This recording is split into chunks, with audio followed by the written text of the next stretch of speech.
primitive versus reference data types.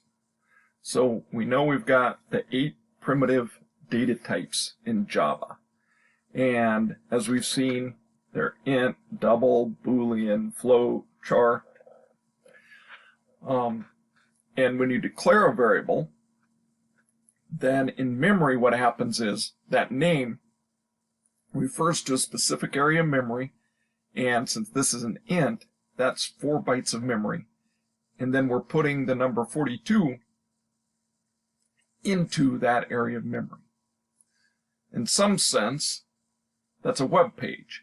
It's actually the value, okay? Now to contrast that, we've got a reference variable.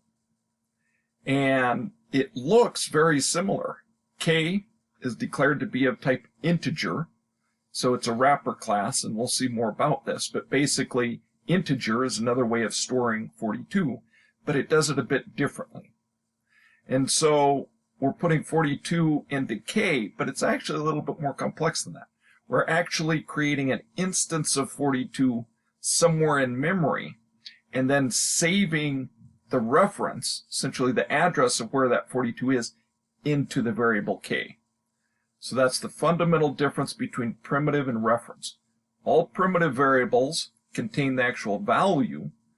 All reference variables actually contain the reference, we can think of it as an address, to where somewhere else in memory where the value is. So it's kind of like, for reference variables, are kind of like the URL. They are not the web page themselves, but plug the URL into a browser and it'll go find the web page. Okay? To illustrate this, we're going to use wrapper classes. We really don't need these wrapper classes at this point in the course. We're just using them to illustrate this concept. We will see later on, like when we're using some data structures, that wrapper classes become very useful. But right now, it's just to illustrate the difference between primitive and reference variables. So essentially for primitive, these are the 8 primitive data types. Corresponding to each one is a wrapper class. Notice the wrapper classes are all uppercase.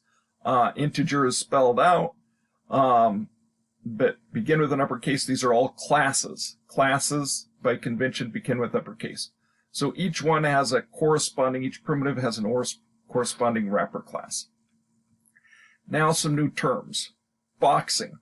Essentially, boxing is putting a primitive into an instance of a wrapper class. Unboxing is retrieving a primitive from an instance of a wrapper class. And what we will find is that this can be done automatically by the compiler. And so you need to understand, for some applications, what's happening in memory. And we're using that to illustrate primitive and reference variables.